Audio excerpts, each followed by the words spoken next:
Hello दोस्तों। तो कैसे हैं आप लोग। स्वागत है आपका मेरे यूट्यूब चैनल हॉरर मिनाटी में। और मैं आज फिर लेकर आया हूं आप लोगों के लिए सच्ची और अमेजिंग हॉरर स्टोरीज। तो शुरू करते हैं। आगे की स्टोरीज मैं अपने व्यूअर्स के ही पॉइंट ऑफ व्यू से कंटिन्यू करूंगा। नमस्कार दोस्तों, मेरा नाम रवि है और मैं एक कॉल सेंटर से जुड़ी एक सच्चे डरावने हॉरर इंसिडेंट्स के बारे में आप लोगों को बताना चाहता हूं। दोस्तों, शाजापुर शहर में शांति कुंज नाम का कॉल सेंटर था। इस कॉल सेंटर में शहर के कई युवक और युवतियां, सफाई कर्मचारी, अन्य कर्मचारी काम किया करते थे। इस कॉल सेंटर में बहुत सारी प्रोसेस थी, जैसे कि मोबाइल के प्रश्नों के उत्तर के लिए, ऑनलाइन फूड ऑर्डर के बारे में प्रश्न उत्तर के लिए, सिम कार्ड संबंधित जानकारी के लिए और भी बहुत सारे काम इस कॉल सेंटर पे किए जाते थे। सबसे आखिरी शिफ्ट रात के 8 बजे से सुबह के 9 बजे की होती थी। उसके बाद कोई भी काम नहीं किया करता था। अगर किसी का काम अधूरा रह गया हो तो वो कल सुबह जल्दी आकर काम कर लेता था, लेकिन रात को नहीं रुकता था। शाम को 7 बजे के बाद इस कॉल सेंटर के नाम की तरह चारों ओर शांति का वातावरण छा जाया करता था। ये शांति का वातावरण एक साथ ही पूरे वातावरण को शांति में भर देता। यहाँ पर कुछ प्रेत आत्माएं रात को आवाज़ें करती और भय का माहौल फैलाती, ऐसा आसपास के लोगों का कहना था। कुछ लोगों का तो यह भी मानना है कि उनका घर कॉल सेंटर से थोड़ी दूरी पर है, पर फिर भी रात को किसी के रोने की और हंसने की आवाज़ें पूरी रात सुनाई देती है। ये आवाज़ें सुबह के 3 बजे से लेकर 5 बजे तक चलती। कॉल सेंटर के कुछ कर्मचारी तो 6 बजे के बाद से ही डरना शुरू कर देते। ठीक 8 बजे सारा कॉल सेंटर खाली हो जाता। सिक्योरिटी गार्ड भी रात को नहीं रुकते थे। उनकी ड्यूटी सुबह से शाम तक की ही होती थी। रात की शिफ्ट ना होने के कारण इस कॉल सेंटर को काफ़ी नुकसान होने लगा। काम लगातार बढ़ने लगा और नौबत यहाँ तक आ गई कि इस कॉल सेंटर के मालिक ने अपना बिजनेस बेचकर किसी और व्यक्ति को दे दिया। उस व्यक्ति का नाम था मनोज कुमार। मनोज कुमार को पुराने मालिक पूरे स्टाफ ने बताया था कि वह रात की शिफ्ट ना रखें, लेकिन मनोज कुमार ने उनकी एक नहीं सुनी। मनोज कुमार भूत प्रेत पर विश्वास नहीं करते थे। उन्होंने कुछ कर्मचारियों और युवकों को रात की शिफ्ट में काम करने के लिए दुगनी तनख्वाह देने का वादा किया। दुगनी तनख्वाह की लालच में कुछ कर्मचारी और युवक काम करने के लिए मान गए। अगले दिन शाम को जब रात की शिफ्ट चालू हुई तब कुछ लोगों को डर लगने लगा, लेकिन दुगनी तनख्वाह के उत्साह में सब काम में जुड़े रहे। रात के ठीक 12 बज चुके थे। सिम कार्ड प्रोसेस से कुछ युवक हेडसेट पहनकर कॉल्स ले रहे थे और ग्राहकों की समस्या का समाधान कर रहे थे। रात में कॉल्स लेते लेते एक युवक को भूख लग गई। वह खाना खाने के लिए नीचे गया। उस युवक का नाम था सुनील। कॉल सेंटर से काफ़ी दूरी पर एक चाइनीज़ रेस्टोरेंट था। वहाँ पे सुनील ने चाइनीज़ ऑर्डर किया। थोड़ी देर में सुनील के पास एक दूसरा युवक आया जिसने अपना नाम विशाल बताया और कहा कि वह इसी कॉल सेंटर में रात की शिफ्ट में ऑनलाइन फूड ऑर्डर प्रोसेस में काम करता है। दोनों ने चाइनीज़ खाते खाते काफ़ी बातें की और फिर दोनों साथ में ही कॉल सेंटर की तरफ जाने लगे। विशाल कुछ दूर चलने के बाद सुनील के पीछे पीछे चलने लगा।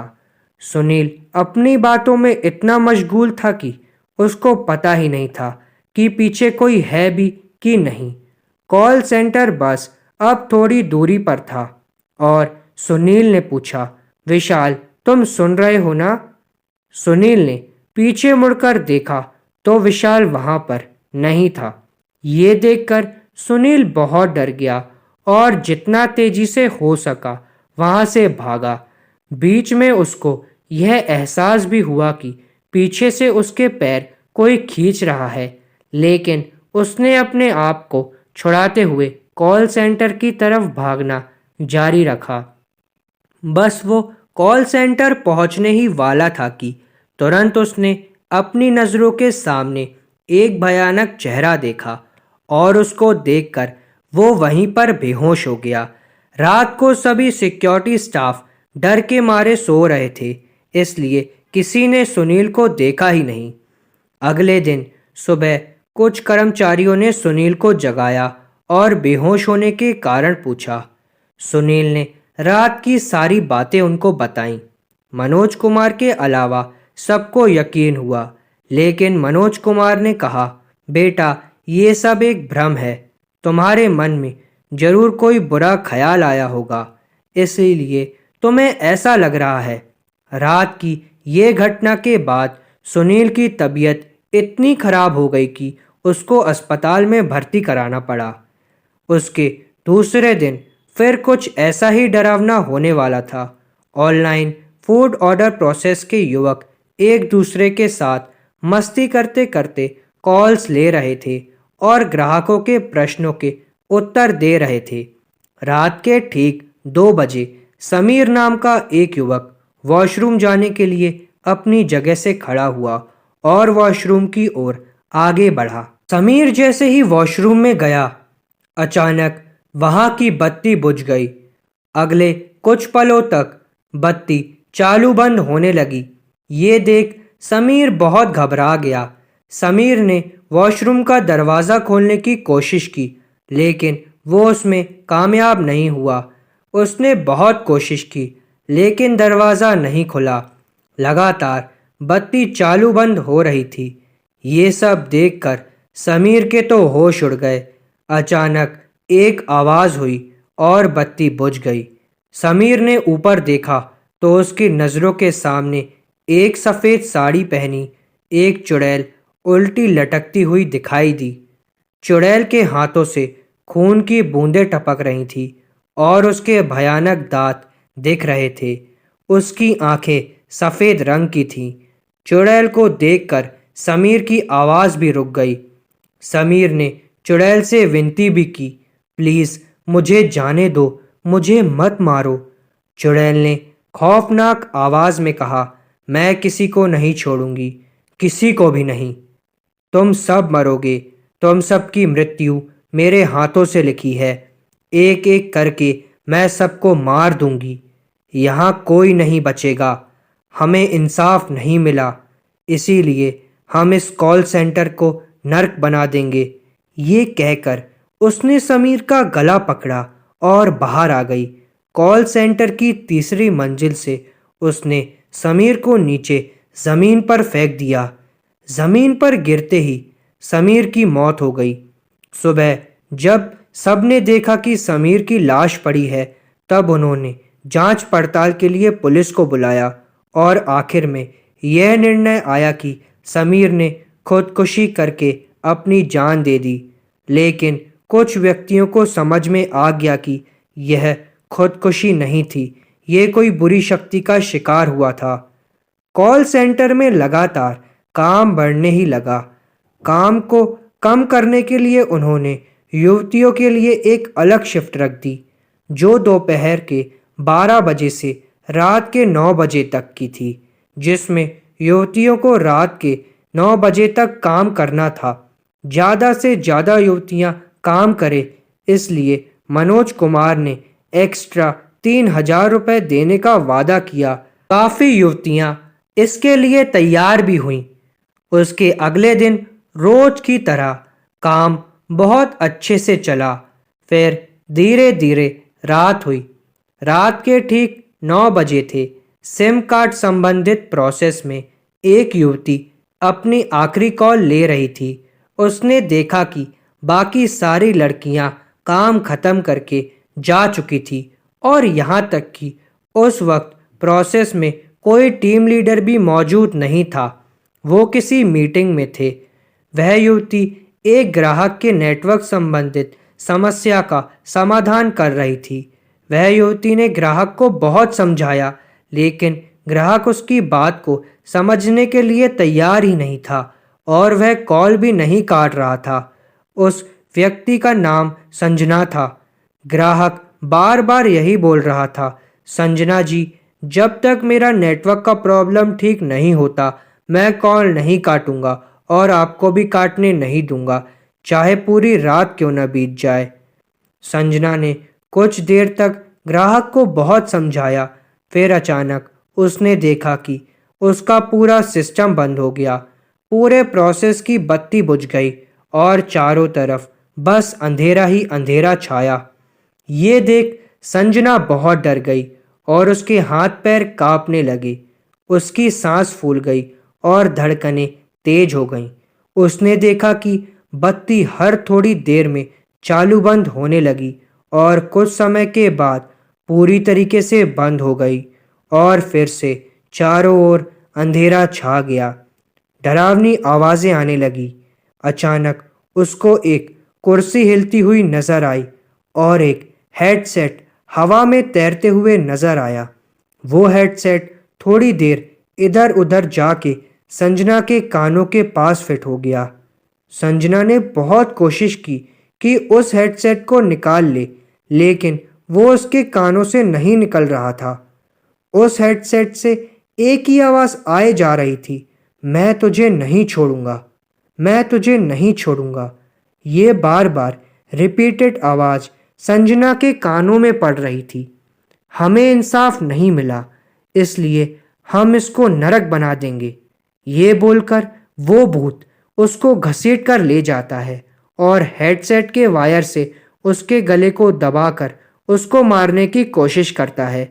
थोड़ी देर में वो युवती मर जाती है और भूत उस युवती को पास में पड़ी हुई कुर्सी की रस्सी से बांधकर लटका देता है। थोड़ी देर बाद प्रोसेस का टीम लीडर आता है। ये घटना देखकर वह सबको इकट्ठा करता है। पुलिस में शिकायत भी दर्ज की जाती है। आखिर में इसको भी पहली घटना की तरह खुदकुशी मानकर सब अपने काम में लग जाते हैं। इतना सब होने के बाद कुछ माता पिता अपने बच्चों को उस कॉल सेंटर में जाने से मना कर देते हैं। कुछ बच्चे डर के मारे अपने आप ही उस कॉल सेंटर में जाना बंद कर देते हैं। इस हादसे के बाद कॉल सेंटर में काम का पहाड़ टूट पड़ता है। कम बच्चों के काम पर आने की वजह से आधे से भी ज़्यादा काम बाकी रह जाते थे। ये सब देखकर मनोज कुमार बहुत चिंतित हो गए और इसका उपाय सोचते हैं। काफ़ी सोचने के बाद उन्होंने यह निर्णय लिया कि वो दूसरे राज्य के युवक और युवतियां काम करने के लिए बुलवाएंगे। उन्होंने अपने कुछ संपर्क के जरिए यह संदेश दूसरे राज्य तक पहुंचाया और साथ में यह संदेश भी दिया कि उनको तनख्वाह के अलावा भी एक्स्ट्रा 4,000 रुपये दिए जाएंगे। काफ़ी युवक युवतियां काम की तलाश में थे ही और ऐसा सुनहरा मौका अपने हाथ से कैसे गंवा सकते थे। इसलिए वह अपने स्टेट को छोड़कर इस स्टेट में आने के लिए तैयार हो गए। उनकी इंटरव्यू की तारीख तय की गई और उस दिन सब इस राज्य में उपस्थित हुए। सब ने अच्छे से इंटरव्यू दिया। सबको अपनी अपनी काबिलियत के मुताबिक अलग अलग प्रोसेस में काम दिया गया। बाहर से आए हुए सारे युवक युवतियां इस कॉल सेंटर के रहस्य से अनजान थे। वह नहीं जानते थे कि इस कॉल सेंटर पर किसी का काला साया मंडरा रहा है। एक दिन की बात है, फूड ऑर्डर प्रोसेस में रात की शिफ्ट में 20 युवक कॉल कर रहे थे। उसमें से 9 बाहर से आए हुए थे और 3 इसी राज्य के थे। कॉल्स ख़त्म होने के बाद जब थोड़ा समय मिला तो उन तीनों में से किसी ने कुछ बातें बतानी शुरू कर दी कि आप सबको पता है, ये कॉल सेंटर से कई युवक युवतियां जॉब छोड़ चुके हैं, क्योंकि सबका कहना है कि इस कॉल सेंटर पर कोई काला साया मंडरा रहा है। ये कॉल सेंटर का नाम बदलकर भूतिया कॉल सेंटर रख देना चाहिए। हाल ही में इस कॉल सेंटर से 2 जानें भी जा चुकी हैं। पुलिस ने भले इसे खुदकुशी कहकर केस बंद कर दिया, लेकिन सच बताएं तो ये खुदकुशी नहीं थी। वह दोनों ही भूत और चुड़ैल का शिकार बने थे। हमें भी बहुत डर लगता है, लेकिन क्या करें, मजबूरी है। घर में कमाने वाला कोई नहीं और माँ बीमार है। दिन की शिफ्ट में इतना पैसा नहीं मिलता जितनी रात की शिफ्ट में मिलता है। इसीलिए मजबूरी में काम कर रहे हैं हम सब यहाँ। ये सुनकर दूसरे स्टेट से आए हुए युवकों में से किसी एक ने उत्तर देते हुए कहा, यह सिर्फ अंधविश्वास है, ऐसा कुछ नहीं होता। आज दुनिया कहाँ से कहाँ पहुँच गई है और हम अभी भी इन सब चीज़ों पर यकीन कर रहे हैं। मैं इन सब चीज़ों को नहीं मानता। इन तीनों में से केवल यही एकमात्र युवक था जिसको भूत प्रेत से बिल्कुल डर नहीं लगता था। लेकिन बाकी दोनों दोस्त ये सब बातें सुनकर डरने लगे थे और वापस स्टेट जाने के बारे में सोच रहे थे। उनमें से एक ने तो ठान लिया था कि अभी वो इस कॉल सेंटर को छोड़ देगा। उसका नाम सुरेश था। बाकी दो दोस्तों ने उसको बहुत समझाया, लेकिन उसने किसी की बात नहीं सुनी और वो भागते भागते नीचे जाने लगा। जब वो सीढ़ी से नीचे उतर ही रहा था, तभी उसने महसूस किया कि जैसे मानो कोई उसके पैर पकड़कर उसको रोक रहा हो। उसने आसपास भी देखा, मगर कोई नहीं था। घबराते हुए वो नीचे पहुंचा। इतनी रात हो जाने की वजह से शायद उसको कोई व्हीकल भी नहीं मिल रहा था। 3 मिनट के बाद एक बाइक सवार आता हुआ उसको दिखा। बाइक सवार उसको देखकर ही रुक गया और पूछने लगा, आपको कहाँ जाना है? मुझे रेलवे स्टेशन तक जाना है, सुरेश ने कहा। कृपया आप वहां तक मुझे छोड़ देंगे क्या? सुरेश ने उत्तर देते हुए बोला। बाइक सवार ने सुरेश को लिफ्ट दी और बाइक चलाना शुरू कर दिया। थोड़ी देर बाद सुरेश ने देखा कि बाइक सवार तो अदृश्य हो गया और बाइक अपने आप ही चले जा रही है। सुरेश बहुत डर गया और जोरों से चिल्लाने लगा कि बाइक रोको, मुझे बचाओ। थोड़ी देर के बाद एक घटादार पेड़ के नीचे आकर बाइक खुद ब खुद रुक गई। सुरेश जैसे ही बाइक से नीचे उतरा, तुरंत उसे अजीब अजीब आवाज़ें सुनाई देने लगीं। सुरेश ने महसूस किया कि कोई शक्ति उसको ऊपर उठाने की कोशिश कर रही है और उसको जोरों से खींच रही है। सुरेश इतना डर गया था कि उसकी आवाज़ भी रुक गई थी। सुरेश डर के मारे बहुत कांपने लगा और पूरी तरीके से घबरा गया। उसने अपने आसपास देखा तो वहां पर कोई नहीं था, बस चारों ओर अंधेरा ही अंधेरा छाया था। सुरेश को उस बुरी शक्ति ने ऊपर उठाया और जोरों से नीचे फेंका। जब उसने अपनी आंखें ऊपर की तो उसने क्या देखा? पेड़ के ऊपर की डाली से एक चुड़ैल उल्टी लटकती हुई दिखाई दी। उसके दोनों हाथों से खून के रंग बह रहे थे। चुड़ैल ने दोनों हाथों से सुरेश का गला पकड़ा और उसको ऊपर पेड़ पर लटका दिया। पेड़ की एक डाली पर उसको बिठाकर फिर वो वापस गायब हो गई। सुरेश ने अपनी पास में जो देखा वो वहाँ कोई नहीं था। फिर अचानक उसे हवा में उड़ता हुआ एक कंकाल और दिखाई दिया जो उसके पास आए जा रहा था। उस कंकाल ने उसका गला पकड़ा। सुरेश ने बहुत कोशिश की, लेकिन वो अपने आप को नहीं छुड़वा पाया। आखिरकार वह हिम्मत करके पेड़ के नीचे कूद गया और तेजी से भागने लगा। थोड़ी देर भागने के बाद वो शांत हो गया। आसपास कोई नहीं था उसके, ऐसा उसको एहसास हुआ। वह मन ही मन चैन की सांसें ले रहा था, लेकिन शायद उसकी यह सांसें ज्यादा देर तक उसका साथ नहीं देने वाली थी। सुरेश ने महसूस किया कि उसके दोनों पैर किसी ने पकड़ लिए हैं। उसने आसपास देखा तो कोई भी नहीं था। फिर उसने दोबारा अपने पैरों को देखा तो उसके होश उड़ गए। उसके पैरों के नीचे एक चुड़ैल थी जिसने मजबूती से उसके दोनों पैर पकड़ रखे थे। सुरेश बहुत डर गया था और जोर जोर से चिल्ला रहा था। चुड़ैल ने सुरेश के दोनों पैर पकड़कर उसको जमीन के अंदर घसीट लिया और अदृश्य हो गई। दूसरे दिन सुबह सुरेश के दोस्तों ने सुरेश को कॉल किया, लेकिन उसका कॉल नहीं लगा। दोस्तों ने सोचा कि शायद वो अपने स्टेट जाकर बात करेगा, इसीलिए दोस्तों ने एक दो दिन इंतज़ार किया। इतना इंतज़ार करने के बाद भी सुरेश का कोई भी कॉल ना आने पर दोस्तों को चिंता हुई और उन्होंने सुरेश के मम्मी पापा को कॉल किया। सुरेश के मम्मी पापा से बात करके उनको पता चला कि सुरेश तो घर आया ही नहीं है। उनको यही पता था कि सुरेश नौकरी कर रहा है। सब पता लगाने के बाद आखिरकार दोनों दोस्तों ने पुलिस स्टेशन जाकर सुरेश के लापता होने की शिकायत दर्ज कराई। पुलिस ने कॉल सेंटर के आसपास देखा, हर जगह जांच पड़ताल की, लेकिन सुरेश को नहीं ढूंढ पाए।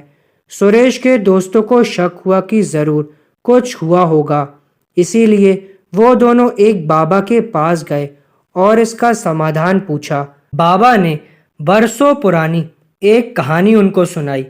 आज से बहुत साल पहले इस कॉल सेंटर में कई युवक युवतियां काम किया करते थे। सब मन लगाकर काम करते थे, लेकिन कॉल सेंटर का प्रबंधक बहुत क्रूर था। उसका नाम दैत्य था। वो अपने कर्मचारियों को अक्सर देरी से तनख्वाह देता था और कुछ कर्मचारियों को तो उसने काफ़ी महीनों से पेमेंट भी नहीं दी थी। हर बार वह दूसरे महीने दे देगा कहकर बात को टाल देता था और उनसे कई गुना ज़्यादा काम करा लेता। उसी कॉल सेंटर में विजय और विनीता नाम के दो सच्चे दोस्त भी काम करते थे। विजय के मम्मी की तबीयत एक दिन बहुत ज़्यादा बिगड़ गई। समय पर तनख्वाह ना मिलने से वह माँ का इलाज नहीं करवा पाया और उसकी माँ का देहांत हो गया। विजय ने उस रात को कॉल सेंटर की तीसरी मंजिल से कूदकर अपनी जान दे दी। उसको ऐसे हाल में देखकर उसकी दोस्त विनीता को भी दिल का दौरा पड़ गया और उसकी भी मृत्यु हो गई। तब से इन दोनों की आत्मा इस कॉल सेंटर में कैद हो गई है और काम करने वाले अनेक कर्मचारियों को अक्सर ये डराते हैं और कितने लोगों को तो मार भी चुके हैं। आपका दोस्त सुरेश भी इन्हीं का शिकार हुआ था। विजय और विनीता के इस हादसे के बाद दैत्य इस कॉल सेंटर को छोड़कर दूसरे शहर भाग गया और फिर कभी वापस लौट कर नहीं आया। अगर इस कॉल सेंटर में शांति चाहिए तो कैसे भी करके दैत्य को कॉल सेंटर के अंदर लाना होगा। फिर चुड़ैल और भूत अपना बदला पूरा करने के बाद हमेशा के लिए इस कॉल सेंटर को छोड़कर चले जाएंगे। मैं आपकी इसमें मदद कर सकता हूँ। मैं एक ऐसी विद्या जानता हूँ जिससे दैत्य जिस जगह पर होगा वहाँ से कुछ देर में ही कैसे भी करके इस शहर पर पहुँच जाएगा और उसके पैर अपने आप यहाँ खींच लाएंगे उसको। कहकर बाबा ने कुछ मंत्र बोले और रात होने का इंतज़ार किया। जैसे ही रात हुई, बाबा के कहने के मुताबिक कॉल सेंटर के बाहर दैत्य मौजूद खड़ा था। दैत्य धीरे धीरे आगे बढ़ा और अचानक उसके कदम रुक गए क्योंकि बाबा ने मंत्र बोलना बंद कर दिया था। रात के 12 बज गए थे। दैत्य को तो कुछ पता भी नहीं था कि वह कहाँ आ गया है, लेकिन मंत्र बोलना बंद करने के बाद उसको पता चला कि वो सायापुर शहर में शांति कुंज कॉल सेंटर में आ गया है। अचानक उसको पुरानी सारी बातें याद आने लगीं और वो बहुत डरने लगा। दैत्य के हाथ पैर कांपने लगे। डरावनी आवाज़ उसको सुनाई दी और एक परछाई दिखाई पड़ी। वो परछाई धीरे धीरे बड़ी हो रही थी और उसके निकट आ रही थी। अचानक परछाई ओझल हो गई और एक कटा हुआ हाथ दैत्य के नज़दीक आया और उसका गला जोर से पकड़कर उसको ऊपर की ओर खींचा और नीचे गिरा दिया। गिरकर उठने के बाद उसने देखा कि उसके सामने काले कपड़ों में एक भूत खड़ा है और उसके ठीक पीछे सफेद रंग के वस्त्रों में एक खतरनाक चुड़ैल, जिसके नाखून खून से रंगे हुए थे। दैत्य ने कहा, मुझे माफ कर दो, मुझे जाने दो, मैं फिर कभी ऐसी गलती नहीं करूंगा। तुम्हारी वजह से मेरी माँ चल बसी, मुझे खुदकुशी करनी पड़ी, मेरी दोस्त विनीता ने भी अपनी जान ले ली। आज मैं और विनीता दोनों मिलकर तुझे यमलोक पहुंचा देंगे। ऐसा कहकर चुड़ैल ने अपने लंबे नाखून से उसका गला पकड़ा और जोर से दबाकर अपने हाथ लाल किए। थोड़ी ही देर में दैत्य मर गया। फिर दोनों अदृश्य हो गए और शांति कुंज में कभी वापस लौटकर नहीं आए। दोस्तों, ये कहानी बिल्कुल सत्य है।